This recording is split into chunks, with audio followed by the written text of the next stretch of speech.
It's time now for Call of the Wild, the official weekly coaches show of the Wenatchee Wild. Stay up to date with your team all season long with Call of the Wild. With head coach and GM Bliss Littler, here's the voice of your Wenatchee Wild, Arch Ecker. Hello and welcome to this week's edition of Call of the Wild, your weekly Wenatchee Wild coaches show. I'm Arch Ecker alongside the head coach and general manager of your Wenatchee Wild, Bliss Littler. The holiday season is here, and the Wild have a chance to go into the holiday break feeling pretty good about things. They've completed the first part of the schedule with a perfect record on home ice and the top record in the BCHL right now in points and win percentage. That's got to feel pretty good at the holiday break. Yeah, no complaints here, Arch. And kids are playing a real good and fun style of hockey right now.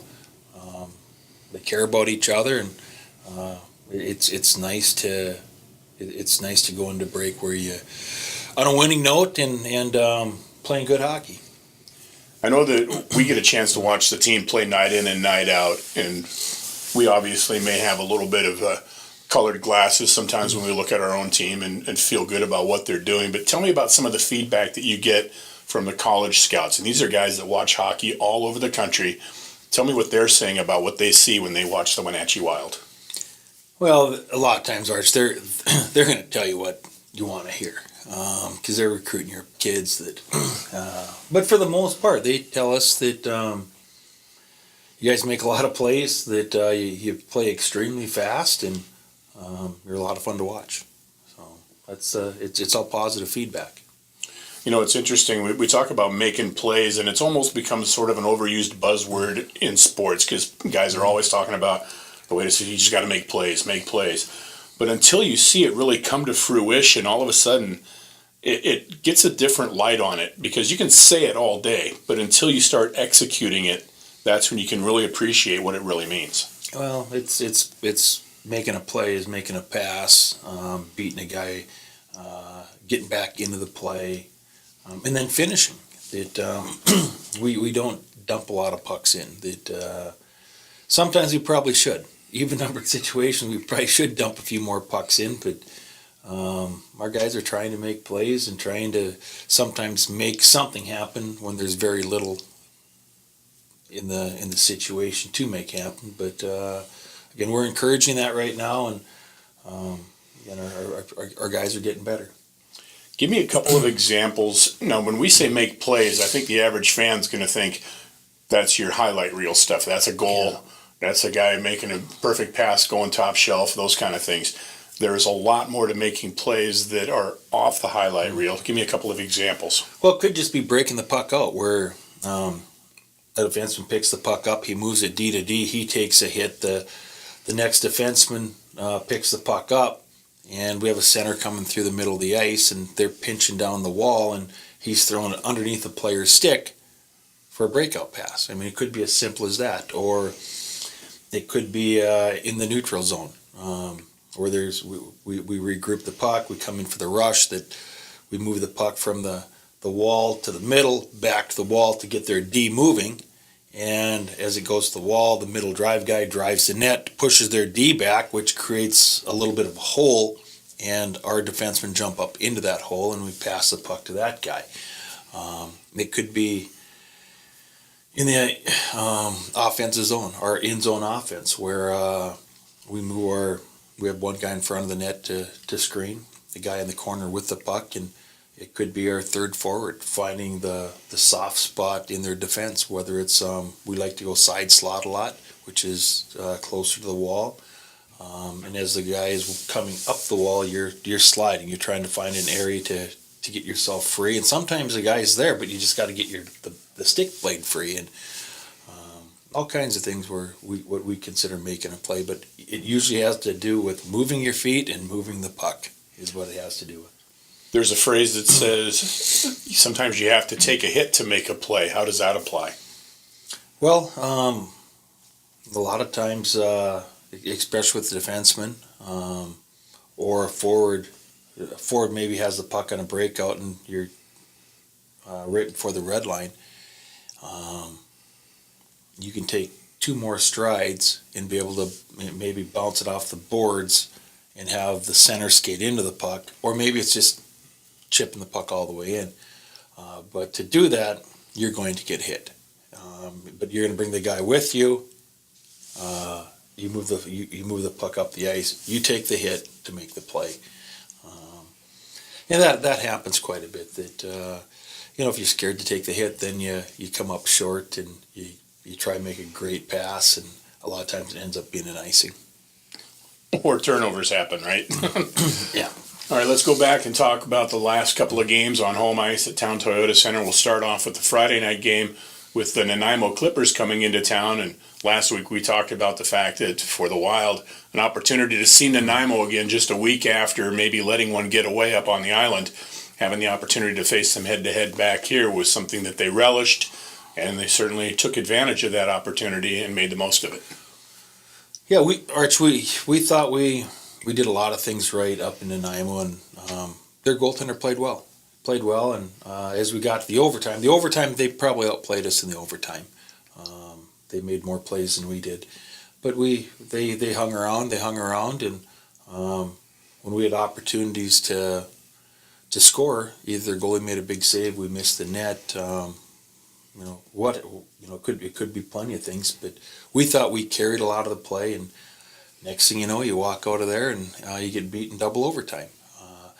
I think our guys, they have a lot of pride here, and saying, hey, we're better than that, and we talk a lot about being the best version of us, and we didn't feel that was the best version of us up there, and definitely Friday night there's a pretty good version of us.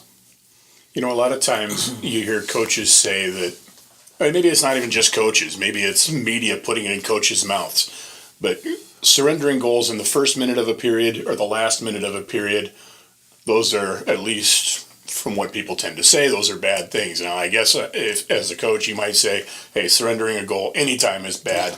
But the first and last minute of periods, is that something that you think about? We don't like giving up goals at any time, but at the start of a period, obviously, it gives the other team a little momentum. You don't want to give them up at any time, but at the start of the period, you don't want to give one up because it does. It gives the other team momentum, and definitely when you're up, or I guess even when you're down, you don't want to give one up in the last minute or so. That especially when you're up a few goals, you want to let the team go in and think about being down and not have something positive to think about. And I would subscribe, I guess, to that philosophy also. But I don't like any time we give up goals. True enough. Well, the game against Nanaimo, 63 shots on goal, and I've been digging back. I haven't been able to find a night where you've had more than 63 shots on goal. What is it that allows your team to be so dominant night in and night out? Well, in terms of puck possession, shots on goal. we're from what I've seen this year is we're definitely a puck possession team, and there's some teams that once they get a 1 or 2 goal lead, they try to nurse that lead, and they tried to win the hockey game 2-1, 3-2. That there's definitely some, once they get the lead, they back off on the forecheck. We don't. Obviously, there are times we keep both teams in it that we probably should do a little more of that, but we just stay on the gas. That we have 4 lines, we roll 4 lines.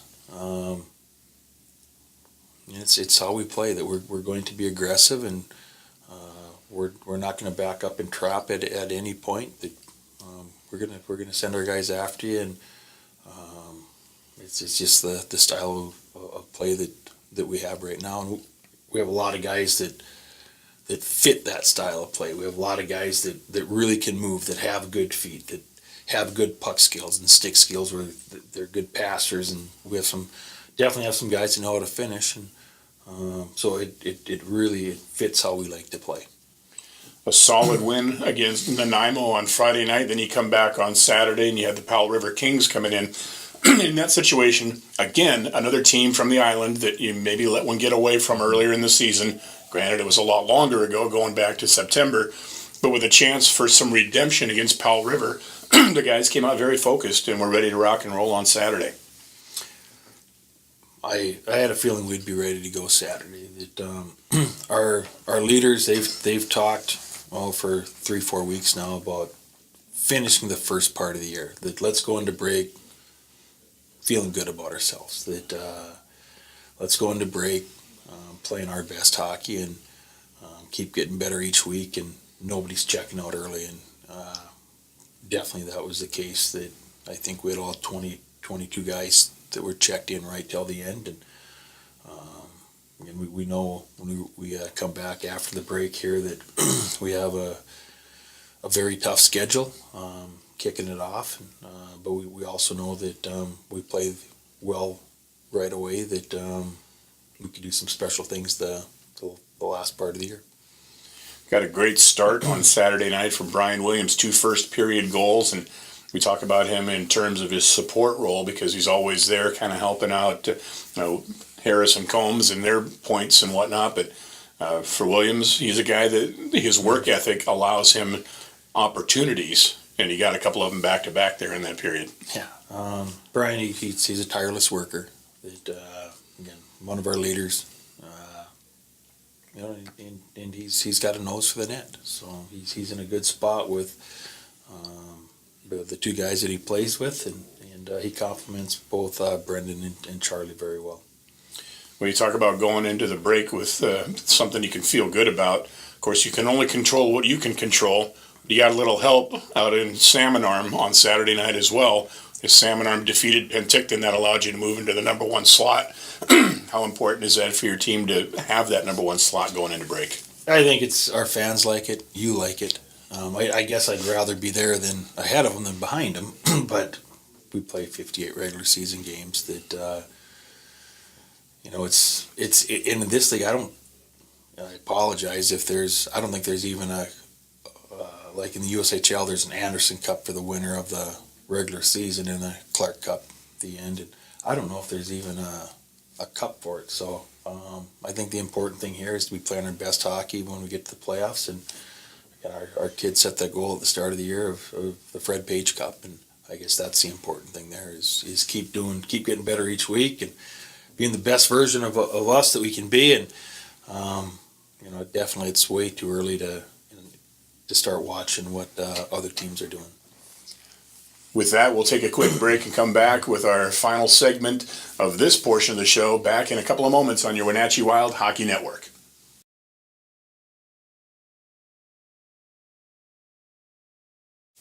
And welcome back once again to Call of the Wild, your weekly Wenatchee Wild coaches show. Of course, next week we're going to take the week off with the holiday break, but we have a chance now to take a look ahead at when the Wild return. They'll come back to play the Chilliwack Chiefs 3 straight games, starting off on a Wednesday night in Chilliwack and then coming back home for a Friday and Saturday night matchup here. And that's the last time you get a chance to see Chilliwack all season throughout the regular season. And so when 2 teams are kind of battling it out for the top spot, and especially in a division matchup, that's going to set up for a really interesting weekend. Yeah, for sure, Arch. And I think if when we're doing the schedule, I think if we would have been thinking a little bit more, we probably would have spaced a few of these games out. But it is what it is, and it's our biggest rival. That we go up there and play on the 28th, and they come back here the 30th and 31st, and those 3 games will probably have a lot to say about who's going to win the division. Certainly, and when you play each other, that proximity, those 3 games in 4 days against the same opponent, it really builds a playoff-style atmosphere, which won't take much to create because obviously you played them in a playoff series last year, so it's going to set up for a very volatile and exciting weekend. It will, and thing is, both teams we'll be heading into it with very little practice. So we should be fresh early on, but I know when you play a whole bunch of games and you haven't had any practice and the kids have been gone for over a week, that conditioning might have something to say by the end of it. So that's when Drew's going to earn his paycheck, right? Drew's going to have to keep the legs as fresh as he can and do a great job with treatment. And again, I know emotionally that our guys will be a little hyped up to play all 3 of those. Of course, the series will wrap up on Saturday. And then we've got a big fireworks show. We've got a champagne toast going on. So trying to do a lot of things to make the game night experience really positive for everyone beyond the hockey game. And we've gotten a lot of good feedback this season from fans about that. Well, again, I think that it'll be both nights will be big nights for us, but the New Year's Eve game, I think, will be a little special too. It will be a lot of fun, and we'll be looking forward to that. So hopefully we'll see you all at the Town Toyota Center. Thanks for tuning in, and we'll talk to you after the brand new year. I'm Arch Ecker. This is Bliss Littler, and this has been your Wenatchee Wild Call of the Wild Coaches Show on your Wenatchee Wild Hockey Network. You've been listening to Call of the Wild, the official weekly coaches show of the Wenatchee Wild, a presentation of the Wenatchee Wild Hockey Network.